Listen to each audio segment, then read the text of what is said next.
겠습니다. 사랑과 은혜가 풍성하신 아버지 하나님, 우리에게 믿음을 주시고 또 건강 주셔서 하루의 이 처음 시간을 구별하여 주님께 드리게 하심에 감사를 드립니다. 이 시간 우리의 마음과 눈을 열어주시고 주의 법에 기이함을 보게 하여 주시어 말씀을 깨닫고 붙잡고 믿음으로 승리하는 이 한날이 될 수 있도록 주님 우리를 붙들어 주시옵소서. 예수님의 이름으로 기도드리옵나이다. 아멘. 하나님의 말씀은 구약 시편 36편 말씀입니다. 구약 시편 36편 1절부터 12절까지의 말씀을 한 절씩 보면서 은혜를 나누기를 원합니다. 1절을 우리 함께 읽어보도록 하겠습니다. 합독하겠습니다. 시편 36편 1절 시작. 악인의 죄가 그의 마음속으로 이르기를 그의 눈에는 하나님을 두려워하는 빛이 없다 하니, 이 시편 36편은 시편 1편하고 비슷한 교훈을 주고 있는데, 시편 1편을 다들 기억하실 거예요. 복 있는 사람은 이라고 시작을 하죠. 그러면서 악인과 의인을 대조합니다. 그들의 결국에 대해서도 이야기를 하고요. 그런데 오늘 말씀은 복 있는 사람, 의인을 먼저 이야기하는 것이 아니라 악인의 죄가라고 이야기하면서 1절부터 4절까지 악인들의 특징에 대해서 먼저 이야기하고 있어요. 누가 악인이냐는 것이죠. 특별히 세상적인 기준으로 큰 죄를 진 우리가 생각할 때에 정말로 악독한 그러한 죄를 범한 사람이 아니라 하나님이 보실 때 악인은 누구인가? 라는 말씀입니다. 1절을 다시 보시면 악인의 특징은 그의 눈에 하나님을 두려워하는 빛이 없다라고 했죠. 새 번역으로 보니까 그의 눈에 하나님을 두려워하는 기색이 조금도 없습니다라고 되어 있더라고요. 하나님 두려워함이 없다라는 것이 이 악인의 첫 번째 특징인 것 같습니다. 하나님이 없는 사람이죠. 왜냐하면 하나님을 안다면, 하나님이 그 안에 계신다면 여러분 하나님을 사랑할 수밖에 없고 또 그 하나님을 두려워하며 경외할 수밖에 없는 줄로 믿습니다. 그래서 우리가 무엇보다 힘써야 할 일은 죄를 안 지려고 발버둥 치는 것이 아니라 하나님을 알기 위해서 힘써야 할 줄로 믿습니다. 우리의 자녀들도 술, 담배, 또 세상 문화에 젖어서 죄를 범할 때에 그거를 끊게 하기 위해서 우리가 잔소리도 하고 여러 가지도 필요하면 해야겠지만 근본적인 것은 하나님을 모르기 때문에, 하나님이 없기 때문에, 하나님을 두려워하지 않기 때문에 악인으로 죄를 범하며 죄 가운데 살 수밖에 없다는 사실을 우리는 깨달아야 할 줄로 믿습니다. 그래서 호세아 선지자도 이야기를 했죠. 다른 것들 회개할 때 가장 중요한 것은 하나님을 아는 것이다. 그래서 여호와를 알자, 힘써 여호와를 알자. 그 은혜가 저와 여러분과 우리의 자녀들에게 있기를 주님의 이름으로 축복합니다. 악인들은 그런데 하나님을 알려고 하지 않죠. 로마서의 말씀처럼 그냥 하나님을 마음에 두기조차 싫어합니다. 당연히 하나님 인정조차 하지 않죠. 그러나 오늘 시편 36편을 고백하고 있는 다윗은 하나님이 어떤 분인지를 정말 잘 알았던 것 같습니다. 그냥 머리로 지식으로 아는 것이 아니라 그의 평생 가운데 하나님과 동행하고 친밀히 교제함으로, 경험함으로, 체험함으로 알고 있었어요. 그래서 오늘 말씀의 구조를 보면 악인에 대해서 1절부터 4절까지 이야기를 하고 후반부에는 또 하나님을 의지하는 사람들의 모습과 이들의 결국에 대해서 이야기를 하는데, 그 중심에 5절, 6절에 하나님이 어떤 분이신지를 다윗이 노래하고 있어요. 결국 악인으로 그 인생을 마칠 것인지, 아니면은 악인처럼 살았지만 하나님께 돌이켜서 하나님의 도움을 구하며 의지하며 동행하며 승리할 것인지 결정은, 그 기준은 하나님이 어떤 분인지 아는 것에 달려있다. 그렇게 저와 여러분 가운데 오늘 이 시간 깨달음이 있기를 주님의 이름으로 축복합니다. 다윗은 뭐라고 오늘 하나님이 어떤 분이라고 노래를 하고 있습니까? 사실 오늘 말씀을 통해서 우리가 붙들어야 될 가장 중요한 말씀인 것 같아요. 5절, 6절을 먼저 보겠습니다. 5절, 6절을 같이 읽어보겠습니다. 시작. 여호와여 주의 인자하심이 하늘에 있고 주의 진실하심이 공중에 사무쳤으며 주의 의는 하나님의 산들과 같고 주의 심판은 큰 바다와 같으니이다. 여호와여 주는 사람과 짐승을 구하여 주시나이다. 자, 다윗이 시적인 표현을 썼죠. 그런데 결국에 보면은 무엇을 이야기하고 싶은 거예요? 주님의 인자하심은 하늘에 있습니다. 지금도 하늘은 넓은 공간을 의미하지만 이 시대에, 이 고대 시대의 하늘이라는 것은 정말 영원을 의미하고 한계가 없는 것을 의미하는 것이거든요. 주님의 인자하심이란 사랑입니다. 하나님의 그 사랑이 정말로 끝이 없습니다. 영원하십니다. 주님의 진실하심, 신실함입니다. 사람은 말을 해놓고 약속을 해놓고 그것을 지킬 능력도 없지만 또 자주 바꾸죠. 거짓이에요. 그런데 하나님의 진실하심, 신실하심은 공중에 사무쳤대요. 그러니까 결코 변개함이 없으시다. 사람처럼 시건하지 않으십니다. 이것은 다윗이 평생 동안 경험한 하나님이시지 않습니까? 하나님의 사랑을 노래합니다. 하나님 정말 신실하십니다. 찬양합니다. 그리고 6절에는 또 무엇을 노래해요? 사랑의 하나님만 찬양하며 고백하고 있을 뿐만이 아니라 하나님의 공의를 고백하고 있죠. 주의 의로움은 하나님의 산들과 같고 이 산도 웅장함과 위대함을 상징하죠. 그 의로우심이 정말 위대하십니다. 하나님. 주의 심판은 옳고 그름, 거짓과 참을 구별하는 그의 공의로우심을 또 상징합니다. 큰 바다와 같습니다. 하늘과 마찬가지로 바다도 한계가 없고 영원함을 상징을 해요. 하나님의 그 의로우심, 하나님의 공의로우심도 영원하십니다. 결국 다윗은 하나님의 사랑이 끝이 없다라는 것과 하나님의 그 의로우심이 끝이 없고 영원하시다라는 사실을 알고 있었어요. 그렇기 때문에 악인들처럼 하나님을 두려워하지 않고 자기 멋대로 사는 것이 아니라 그의 평생에 밧세바에 물론 죄를 범한 적이 있지만 그 이후로도 즉시 회개하고 언제나 하나님 마음에 합한 자로 승리하게 된 줄로 믿습니다. 그래서 오늘 큐티 말씀의 제목도 인자와 진실이 영원하시다. 사랑과 그 공의가, 그 신실이 끝이 없고 영원하신 분이 우리 하나님이시다. 이 하나님을 더 알아가고 그 하나님으로 힘입어 이 안으로도 승리할 수 있는 저와 여러분이 되시길 주님의 이름으로 축복합니다. 여러분, 사실 사람은 누구나 마음속에 죄의 속삭임이 있는 것 같습니다. 목사이지만 저도 수많은 죄의 충동들이 있는 것 같아요. 사실 사도 바울과 같은 영적인 거인도 자기 마음속에 역사하는 죄의 충동이 있음을 고백하지 않았습니까? 우리가 많이 들어본 말씀, 오라 나는 곤고한 사람이로다. 이 사망의 몸에서 누가 나를 건져내랴. 맨날 갈등한다는 거죠. 자, 하나님을 아는 사람은 그러나 하나님을 두려워할 줄 압니다. 그래서 죄의 충동은 있지만 어떤 유혹은 있지만 마음 가운데 죄가 이렇게 나에게 이야기하고 속삭이는 것이 느껴질 때는 있지만 하나님을 알고 그 하나님의 다스리심을 받기 때문에 죄의 충동을 이겨낼 수 있는 줄로 믿습니다. 거기에다가 예수님을 믿는 저와 여러분에게는 또한 성령께서 우리와 함께 하시기 때문에 그 성령님을 의지하면서 죄를 이길 수 있는 줄로 믿습니다. 그런데 오늘 1절을 보니까 이 악인들의 특징은 하나님을 경외하지 않는 것이라고 말씀을 드렸죠. 그런데 이들은 이 악의 충동을, 죄의 충동을 제어할 수 있는 힘도 하나도 없는 것 같아요. 그래서 죄와 반역의 충동이 일어나는 대로 행동을 합니다. 1절을 다시 보시면 악인의 죄가 그의 마음속으로 이르기를이라고 사실 오늘 말씀 시작하고 있잖아요. 그 마음속의 죄가 계속 충동하여서라는 뜻이에요. 그래서 오늘 번역보다 사실 새 번역이 이해하기가 쉬운데 새 번역으로 보니까 악인의 마음 깊은 곳에는 반역하고자 하는 충동만 있기 때문에 그가 하나님을 두려워함이 없다. 이렇게 되어 있어요. 하나님을 두려움이 없는 게 모든 사람에게 그 악의 충동, 죄의 유혹, 그 악의 속삭임이 있지만 하나님을 알지 못하기 때문에 그래서 더럽고 거짓된 죄악의 열매만을 맺을 수밖에 없다라는 것이죠. 그래서 2절부터 4절까지 그렇게 마음속에 죄의 충동만을 따르는 사람, 하나님을 두려워함이 전혀 없는 사람, 하나님을 알지 못하는 사람이 어떻게 살 수밖에 없는지를 이야기하고 있습니다.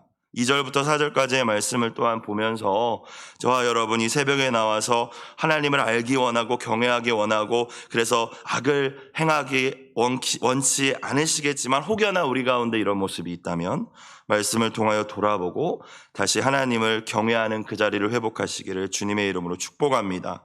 2절을 보니까 함께 읽어볼까요? 시작. 그가 스스로 자랑하기를 자기 죄악은 드러나지 아니하고 미워함을 받지도 아니하리라 함이로다. 첫 번째, 여러 가지 특징이 있겠지만 오늘 다윗이 이야기하고 있는 하나님을 두려워하지 않는 악인들의 첫 번째 특징은 교만하다라는 거예요. 그런데 그냥 잘난 척하는 교만함 정도가 아니라 회개할 줄 모른다라고 다윗이 이야기를 하고 있습니다. 자기의 죄가 죄인 줄도 깨닫지 못하는 거죠. 근데 죄라는 건 알긴 알아요. 그런데 2절에도 보니까 자기의 죄악은 드러나지 아니하고 잘못된 거 알면서 한다라는 얘기입니다. 이것이 그렇게 큰 심각한 일이겠어? 이게 큰 잘못이겠어? 이걸로 인하여 하나님이 나를 어떻게 하시겠어라는 마음이 있다라는 거예요. 그래서 스스로 자랑하기를 이라는 것은 자만하여라고 번역되어 있더라고요. 현대인의 성경은. 교만한 사람의 특징이죠. 하나님 보실 때 진짜 교만한 것은 하나님이 원하시지 않는 것을 행하면서 하나님의 질서를 어지럽히는 일을 행하면서 괜찮겠지 하는 사람이라는 것입니다. 이런 사람은 돌이키질 않으니까 계속 악한 생각을 하고 악한 계획을 세우고 고집을 부리겠죠. 그래서 4절에 보니까 다윗이 어떻게까지 이야기를 해요? 그의 침상에서까지 죄악을 꾀하며 스스로 악한 길에 서고 계속 악한 것만 스스로 선택하고 또 누군가 악을 이렇게 유혹하거나 청할 때 또 악을 거절하지 아니하는도다. 악한 것만, 하나님 원하시지 않는 것만, 기뻐하시지 않는 것만 고집하고 계획하고 계속 그 길을 간다라는 것입니다. 저와 여러분 결코 이러한 어리석음에 빠지지 않기를 주님의 이름으로 축복합니다. 여러분, 이스라엘의 첫 번째 왕 사울 왕을 기억하실 거예요. 하나님께서 선택하셨고 기름 부음 주셨으나 버림받았죠. 그러고 다윗이 왕이 되지 않습니까? 여러분, 성경을 보면 하나님이 그에게 정말 수차례 회개의 기회를 주십니다. 정말 많이 잘못했고 교만했고 하나님께서 원하시는 대로 행하지 않았죠. 그런데 말씀을 들여다보면 그는 계속 자신의 체면만을 생각을 합니다. 진실된 회개를 끝까지 하지 않아요. 대표적인 예로 아말렉을 진멸하라라는 말씀을 주셨을 때 아말렉 왕을 살려두고 자기의 어떤 전리품, 사람들 앞에서 자기의 어떤 권위를 과시하기 위해서, 자신의 인자함을 과시하기 위해서 아말렉 왕은 또 죽이지도 않고요. 소나 양은 또 좋은 것, 기름진 것은 욕심이 나서 진멸하지 않습니다. 사무엘 선지자가 와서 어떻게 이렇게 행하였냐고, 불순종하시면 어떡하냐고 이야기하자 사울이 어떻게 합니까? 다윗처럼 내가 잘못했습니다, 눈물로 회개한 것이 아니라 이렇게 이야기를 하죠. 당신의 하나님께 제사하려고 좋은 거 남겨둔 거 아닙니까? 그러고 나서 계속 사무엘이 이야기를 합니다. 순종이 제사보다 낮은 것입니다. 듣는 것이 순양의 기름보다 낫습니다.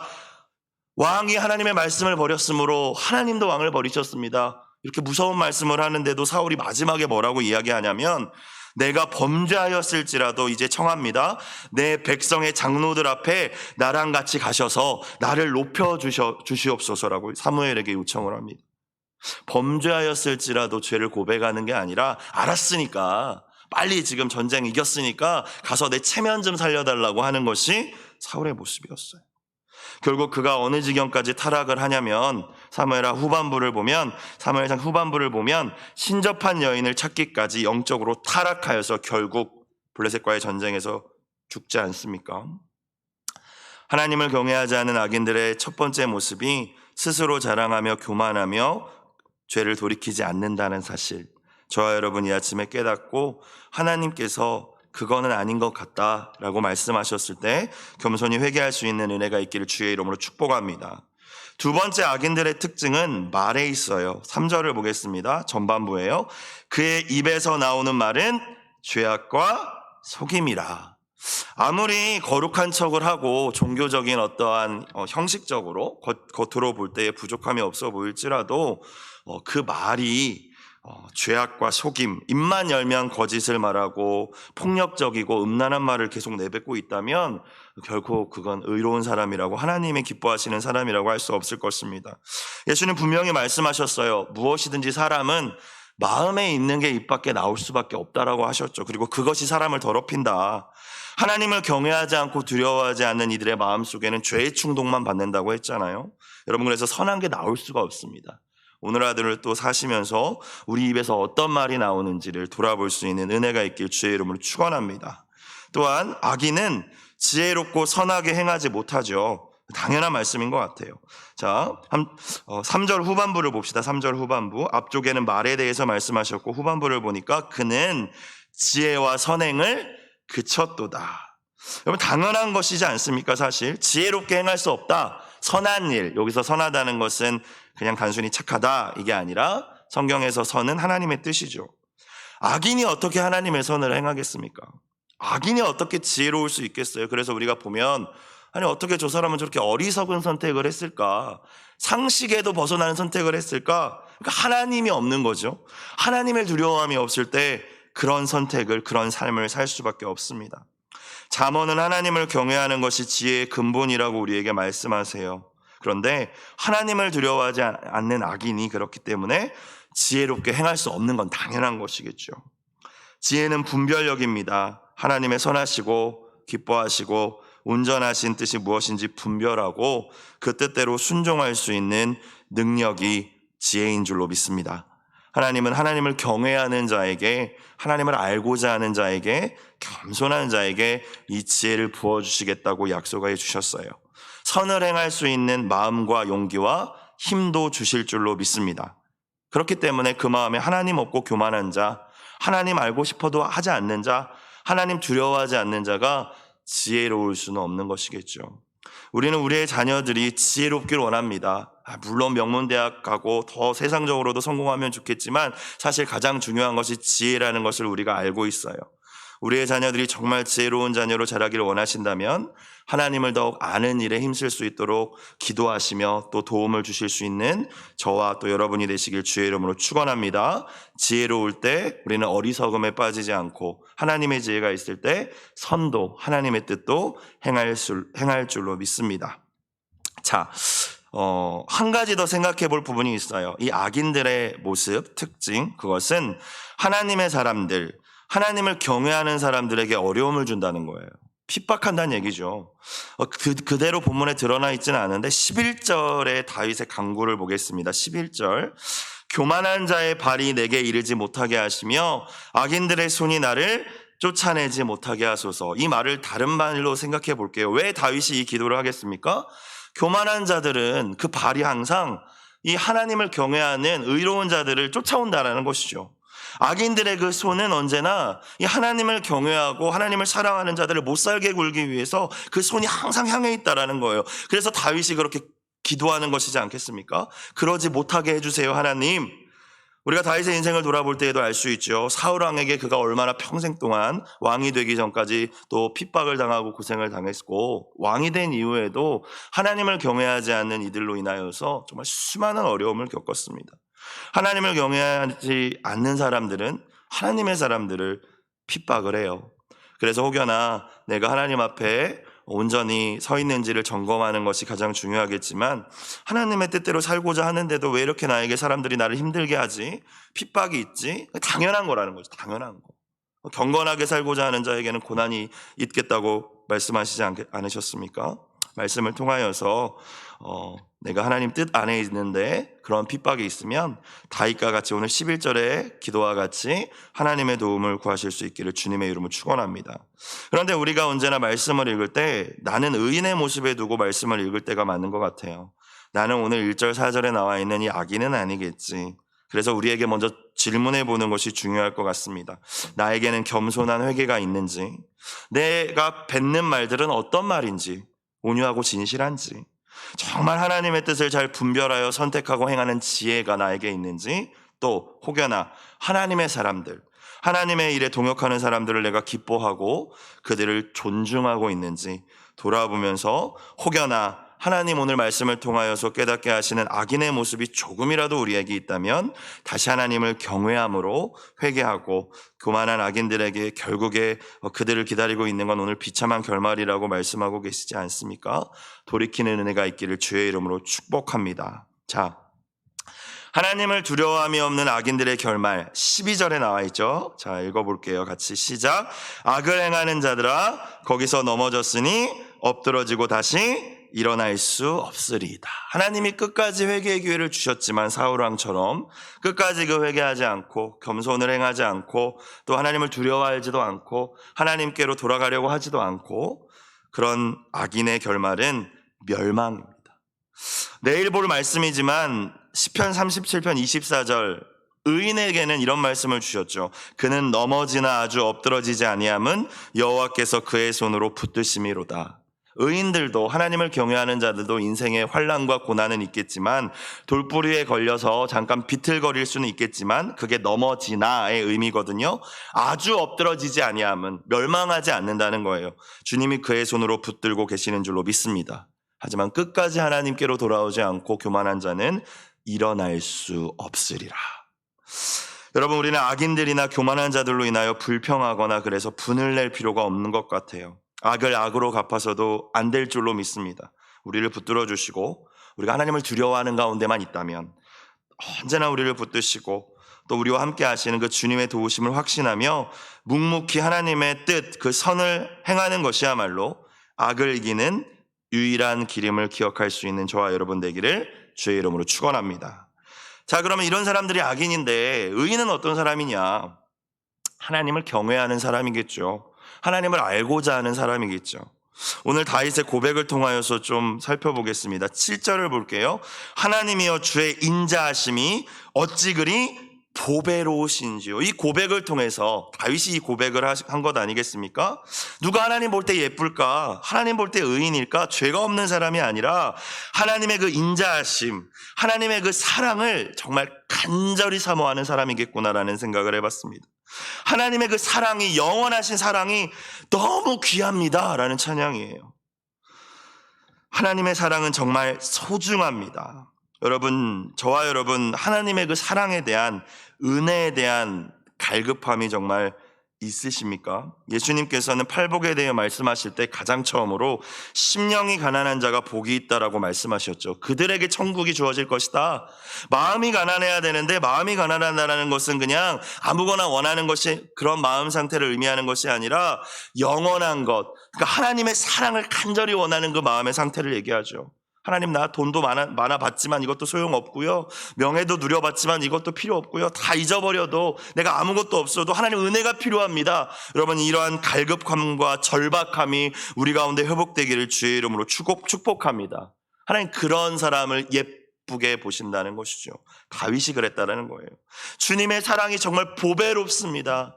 여러분, 이 고백이 그저 우리의 입술의 고백이 아니라 우리가 말씀 이후에 찬양, 그 크신 하나님의 사랑을 찬양하겠지만 그저 찬양의 가사로 그치는 것이 아니라 진심으로 하나님 앞에 드리는 저와 여러분의 고백되기를 주의 이름으로 축복합니다.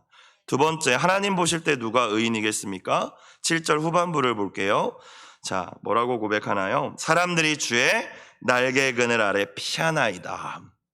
하나님의 사랑과 하나님의 공의가 영원하시죠. 그래서 진짜 보호자가 되고 피할 바위가 되실 분은 하나님밖에 없어요. 그러나 악인들은 그거를 인정하지도 않고 알려고 하지도 않고 그렇게 하지도 않죠.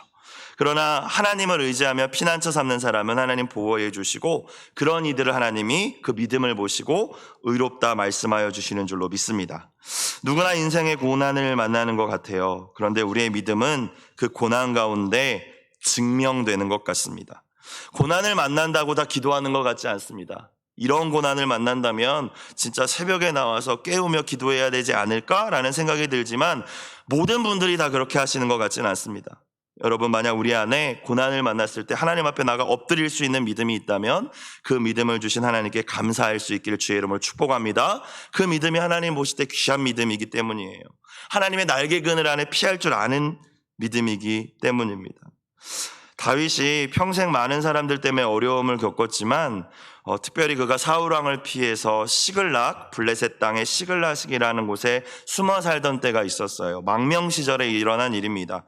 잠깐 그 시글락을 비운 사이에 아말렉 사람들이 와서, 이방 민족들이 와서 애들과 여자들과 재산들을 다 빼앗아 간 거예요. 그런데 지금까지 다윗의 대적은 사울 왕이나 자신을 미워하는 다른 원수들이었는데 그런 일이 벌어지자 자기의 동역자들, 아둘람 굴에서 자기와 함께하기로 맹세한 자들이 갑자기 마음이 슬퍼져서 다윗을 돌로 치려고 합니다. 내가 믿었던 사람이, 나와 함께하는 사람이 날 힘들게 하는 거죠. 이것보다 여러분 크게 이게 상처받고 아픈 일은 없지 않습니까? 그런데 그러한 인생의 고난의 순간에도 다윗이 어떻게 하냐면 사무엘상 30장 말씀을 보니까 이렇게 나와 있어요. 다윗이 크게 다급하였으나 그의 하나님 여호와를 힘입고 용기를 얻었더라. 이 은혜가 저 여러분 가운데 있길 주의 이름으로 축복합니다. 어떤 어려움이 올지라도 주님 나의 피할 바위가 되시지, 주님의 그늘 아래에 피해야겠다, 주님을 나의 보호자로 삼고 주님을 의지하실 수 있기를 여러분을 축복합니다. 세 번째, 어떤 사람이 또 의인이겠어요? 10절 말씀을 보겠습니다. 앞을 보니까 주를 아는 자들에게 주의 인자하심을 베푸시며, 여기서 주님을 안다라는 것은 그냥 머리로 안다는 게 아니라 여러분 들어보신 적 있으시겠지만 원어적인 의미는 남자와 여자가 함께 하룻밤을 지내며 사랑을 나눈다라는 의미가 있어요. 그래서 주를 안다라는 것은 주님을 사랑하며 주님과 교제하며 아는 자들을 의미합니다. 이 새벽에 주님의 은혜를 사모하며 나오신 여러분 같은 분들이죠. 주님을 그렇게 아는 자들, 주님을 사랑하는 자들에게 주님은 주의 인자하심을 베푸셔요. 주님의 사랑을 보여주십니다. 잠언의 말씀처럼 나를 사랑하는 자들이 나의 사랑을 입으며 나를 간절히 찾는 자가 나를 만날 것이라 말씀하셨죠. 하나님을 보실 때는 주님을 알려고 주님을 사랑하는 그 사람이 의인인 줄로 믿습니다. 마지막으로 10절 후반부, 마음이 정직한 자에게 주의 공의를 베푸셔서, 마음이 정직한 자, 그 중심이 하나님 앞에 언제나 흔들리지 않고 변함이 없는 자. 사람은 외모에 속지만, 거칠애에 속지만 하나님은 그렇지 않으시죠. 나의 마음이 정직한가? 하나님 보실 때 흔들리지 않는가? 오늘도 우리는 점검해 보아야 할 줄로 믿습니다. 이러한 의인들에게 하나님은 오늘 복을 약속하고 계세요. 첫 번째 복이 무엇일까요? 8절을 보니까 풍성한 삶을 주겠다. 그들이 주의 집에 있는 살찐 것으로 풍족할 것이라. 공급자 되시는, 더 넘치지도 않고 부족하지도 않게 정말 풍성하게 공급해 주시는 그 하나님을 경험할 것이다. 두 번째, 기쁨의 삶을 살게 될 것이라고 말씀을 하셨어요. 8절 후반부를 보니까 주께서 주의 복락의 강물을 마시게 하시리이다. 복락의 강물은, 이 복락이라는 의미가, 원어적인 의미는 기쁨의 강물이라는 거예요. 하나님이 우리에게 기쁨을 주셔야 정말 어떤 상황에서든지 우리가 그 기쁨을 빼앗기지 않고 만족을 얻게 될 줄로 믿습니다. 영원히 목마르지 않는 샘물을 얻은 수가성 사마리아 여인을 다 기억하실 거예요. 세 번째, 하나님을 경외하는 의인들에게 하나님은 비전의 삶을 주십니다. 9절 말씀을 함께 읽어볼게요. 9절은 시작. 진실로 생명의 원천이 주께 있사오니 주의 빛 안에서 우리가 빛을 보리이다. 주님이 빛을 비춰주셔야, 하나님 그분 빛 되신 그분 자체가 우리 마음에 빛을 비춰주실 때 우리의 마음의 어두움이 물러갈 뿐만이 아니라 어떻게 나아가야 할지를 알 수 있다는 것이죠. 그래서 세 번역 말씀은 9절을 이렇게 번역합니다. 생명의 샘이 주님께 있습니다. 우리는 주님의 빛을 받아 환히 열린 미래를 봅니다. 비전이 없다라는 것은 하나님이 비춰주시는 그 빛이 내 마음에 없다라는 거예요. 하지만 하나님을 경외하는 의인들에게는 하나님의 빛이 비추어 주셔서 어둠 가운데 하루하루 살기에 버거웠던 우리의 삶 가운데 마땅히 나아가야 할 그 열린 미래, 하나님의 선하신 그 뜻, 그 비전을 보여주실 줄로 믿습니다. 마지막으로 하나님을 의지하고 경외하는 의인들에게 어떤 복을 약속해 주셨습니까? 11절, 12절의 말씀이 우리에게 승리의 삶을 약속해 주고 계심을 알 수 있어요. 하나님의 승리는 짜릿한 승리인 것 같습니다. 처음부터 이기게 하시는 것이 아니라 역전하게 하시죠. 역전하는 승리야말로 진정한 더 큰 감동과 기쁨이 있지 않겠습니까? 이 믿음으로 11절 12절 우리 마지막으로 같이 한 목소리를 읽어보겠습니다. 시작. 교만한 자의 발이 내게 이르지 못하게 하시며 악인들의 손이 나를 쫓아내지 못하게 하소서. 악을 행하는 자들이 거기서 넘어졌으니 엎드러지고 다시 일어날 수 없으리이다. 오늘 하루도 오늘 말씀을 기억하시며 하나님이 약속하신 풍성한 삶, 기쁨의 삶, 빛을 비추어 주어서 마땅히 나아갈 길을 알게 하시는 그 삶, 그리고 역전하는 승리의 삶이 여러분 가운데 있길 주의 이름으로 축원합니다. 기도드리겠습니다. 사랑과 은혜가 풍성하신 하나님 아버지, 오늘도 악인의 길을 미워하며 주님의 영원하신 사랑과 성실과 공의를 기뻐하는 저희가 되게 하여 주옵소서. 하나님을 알고 하나님을 사랑하고 갈급한 심령으로 그 사랑을 사모하고 하나님을 경외하며 하나님이 주시는 그 승리를 맛보는 저희와 우리 사랑하는 자녀들의 인생이 되게 하여 주옵소서. 드려진 예물 하나님 받아주시고 기도의 제목에 선하게 또한 응답하여 주옵소서. 예수님의 이름으로 기도드리옵나이다. 아멘.